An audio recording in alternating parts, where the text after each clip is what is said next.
सबको नमस्कार। आज से लॉकडाउन का अगला चरण शुरू हो रहा है और केंद्र सरकार ने अपनी गाइडलाइंस भेजी हैं। केंद्र सरकार की गाइडलाइंस के मुताबिक जो केंद्र सरकार ने उसमें ढील देने के निर्णय लिए हैं, उसके मुताबिक दिल्ली सरकार ने ये निर्णय लिए हैं। अभी तक जितनी चीज़ें खोली जा चुकी हैं वो खुली रहेंगी। इसके अलावा बार्बर और सैलून की दुकानें खोलने का निर्णय लिया गया है। स्पा नहीं खोला जाएगा, अभी केवल बार्बर और सैलून की दुकानें खोली जा रही हैं। ऑटो, ई रिक्शा, ये जितने ग्रामीण सेवा, ये जितने व्हीकल्स हैं, इसमें एक दिक्कत आ रही थी। मान लीजिए हमने कहा भाई ऑटो में एक ही सवारी चलेगी एक बार में। अब एक परिवार से पति पत्नी और एक बच्चा अगर घर से निकले तो अब वो पति अलग ऑटो में बैठेगा, पत्नी अलग ऑटो में और बच्चा अलग ऑटो में। इसकी वजह से कई जगह से सुझाव आए थे कि ये थोड़ा सा इम्प्रैक्टिकल हो रहा है। तो चूंकि केंद्र सरकार ने भी इसके ऊपर कोई रिस्ट्रिक्शन नहीं रखा है, तो इस किस्म के रिस्ट्रिक्शन हम भी हटा रहे हैं। केंद्र सरकार ने निर्णय लिया है कि रात को 9 बजे से सुबह 5 बजे तक एसेंशियल सर्विसेज को छोड़ के बाहर कोई नहीं निकलेगा। दिल्ली सरकार भी वो निर्णय लागू करने जा रही है।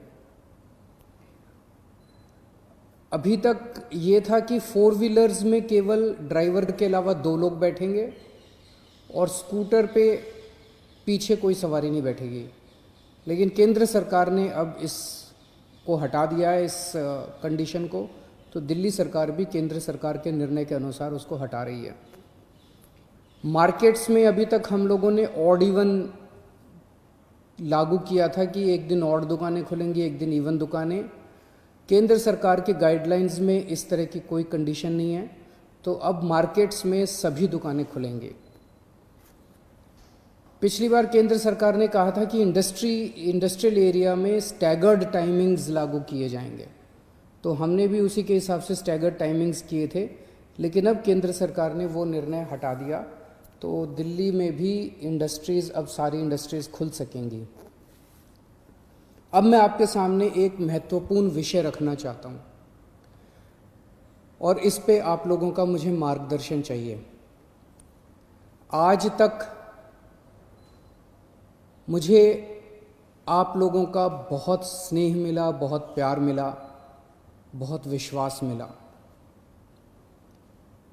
और उसी के भरोसे आज जितने काम हम लोग कर पा रहे हैं, आपके विश्वास और आपके स्नेह की वजह से ये सारे काम, दिल्ली के अंदर इतने सारे काम हो पा रहे हैं। मेरे पास समय समय पर काफ़ी कठिन चुनौतियां आईं, कई बार उनके समाधान नहीं होते थे। ऐसे समय पे मैं कई बार आप लोगों के समक्ष आया, आप लोगों से मार्गदर्शन लिया, आप लोगों से सुझाव लिए। समय समय पे आप लोगों ने जो मार्गदर्शन किया उसको हम लोगों ने लागू भी किया। जैसे आपने कहा, हमने लागू किया।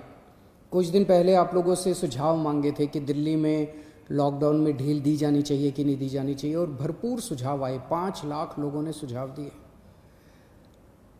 आज आपका सुझाव एक बहुत महत्वपूर्ण विषय पर आप लोगों का मार्गदर्शन चाहिए। क्या दिल्ली के बॉर्डर्स को खोला जाए? एक बार तो आपको लगेगा कि ये क्या पूछ रहा हूं मैं। इसका एक इम्पॉर्टेंट एस्पेक्ट है, दिल्ली के अंदर कोरोना के केसेस काफ़ी बढ़ रहे हैं। रोज़ हम देखते हैं कि दिल्ली में कोरोना के केसेस बढ़ते जा रहे हैं। मैंने इसके बारे में कहा कि दिल्ली में कोरोना के केसेस बढ़ रहे हैं, ये चिंता का विषय तो है, लेकिन घबराने की ज़रूरत नहीं है। ये मैं इसलिए कह पाया क्योंकि दिल्ली के अंदर पिछले 5 सालों में आपकी सरकार ने दिल्ली के अस्पतालों में और स्वास्थ्य सेवाओं में खूब पैसा इन्वेस्ट किया है। खूब नए अस्पताल खोले, खूब नए बेड्स बनाए, खूब सारे आईसीयू खोले, खूब सारे मोहल्ला क्लिनिक बनाए, सारा इलाज मुफ्त कर दिया लोगों के लिए। पिछले 5 सालों के अंदर दिल्ली के अंदर अभूतपूर्व विकास हुआ है दिल्ली की स्वास्थ्य सेवाओं में। आज उसी की वजह से, जब कोरोना की महामारी की वजह से देश के और दुनिया के कई हिस्सों के अंदर उनकी स्वास्थ्य सेवाएं बिल्कुल ध्वस्त हो गई, कोलैप्स कर गई, आज दिल्ली में बढ़ते हुए केसेस के बावजूद आपका मुख्यमंत्री आपको विश्वास दिलाता है कि अगर आपके घर में कोरोना हो गया तो चिंता मत करना, आपके लिए बेड है, हमने आपके लिए बेड का इंतजाम कर लिया है। पिछले हफ्ते जब मैंने आप लोगों से बात की थी, अभी कुछ दिन पहले, मैंने आपको कहा था कि आज की, उस दिन मैंने कहा था 3-4 दिन पहले कि आज की डेट में दिल्ली में 2100 मरीज हैं, लेकिन 6600 बेड का इंतजाम है। और ये 9,500, 5 जून तक 9,500 बेड्स का इंतजाम हो जाएगा, 9,500 बेड्स। जबकि आज की डेट में मेरे ख्याल से 2300-2400 पेशेंट्स हैं आज। तो 2300-2400 पेशेंट्स के अगेंस्ट में हमारे 9,500 बेड्स का इंतजाम होगा। ये कौन से अस्पताल में कितने बेड खाली हैं, कितने वेंटिलेटर खाली हैं, एक तो है कि मैं वैसी हवा में बात कर लूँ, लेकिन अब आपको ऐप के ज़रिए भी ये पता चल जाएगा। ऐप तैयार हो चुका है, उसको कल लॉन्च कर रहे हैं, कल सुबह उसको लॉन्च करेंगे। आप उस ऐप को डाउनलोड कर लेना और आपको पता चल जाएगा कि किस अस्पताल के अंदर कितने बेड खाली हैं। और अगर आपके घर में कोरोना हो तो आप वहाँ जा सकते हैं। लेकिन अगर हमने बॉर्डर्स खोल दिए तो पूरे देश भर से लोग दिल्ली इलाज कराने के लिए आते हैं। क्यों आते हैं? 2 कारणों से दिल्ली आते हैं। एक कारण कि दिल्ली की स्वास्थ्य सेवाएं आज पूरे देश में किसी भी राज्य से या किसी भी शहर से सबसे ज़्यादा अच्छी हैं। पूरे देश में सबसे अच्छी स्वास्थ्य सेवाएं आपको दिल्ली में मिलती हैं, तो पूरे देश भर से लोग इलाज कराने आते हैं। और दूसरा कि दिल्ली के अंदर सरकारी अस्पतालों में सब कुछ मुफ्त है। आपका 10 लाख रुपए का भी अगर कोई ऑपरेशन होगा तो वो भी मुफ्त है। तो पूरे देश भर से लोग यहाँ इलाज कराने आते हैं। जैसे हम बॉर्डर्स खोलेंगे, देश भर से लोग अपना इलाज कराने के लिए दिल्ली में आएंगे। जो आज मैं आपको कह रहा हूँ कि 9,500 बेड्स हम लोगों ने आपके लिए रखे हुए हैं अगर कोरोना हो जाता है, जबकि आज दिल्ली में केवल 2300 पेशेंट्स हैं। ये बेड्स तो 2 दिन के अंदर भर जाएंगे अगर पूरे देश भर से लोग दिल्ली के अंदर आ गए। तो हमें क्या करना चाहिए? क्या बॉर्डर्स खोलने चाहिए या नहीं खोलने चाहिए? कुछ लोगों का कहना है बॉर्डर्स खोल देने चाहिए, लेकिन दिल्ली के अस्पतालों को केवल दिल्ली के लोगों के लिए, दिल्ली में रहने वाले लोगों के लिए, दिल्ली में जो लोग रह रहे हैं उनके लिए, उनके इलाज के लिए दिल्ली के अस्पतालों को इस्तेमाल किया जाए, उनके लिए रिजर्व किया जाए। लेकिन दिल्ली तो दिल वालों की है, दिल्ली तो सबकी है, दिल्ली तो देश की राजधानी है। दिल्ली तो केरला वालों की भी है, तमिलनाडु वालों की भी है, यूपी वालों की भी है, बिहार वालों की भी है, झारखंड वालों की भी है, महाराष्ट्र वालों की भी है।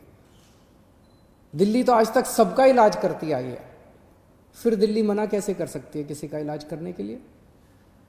तो कुछ लोगों का सुझाव है कि जब तक कोरोना है तब तक के लिए कम से कम दिल्ली के अस्पतालों में केवल दिल्ली में रहने वाले लोगों का इलाज होना चाहिए।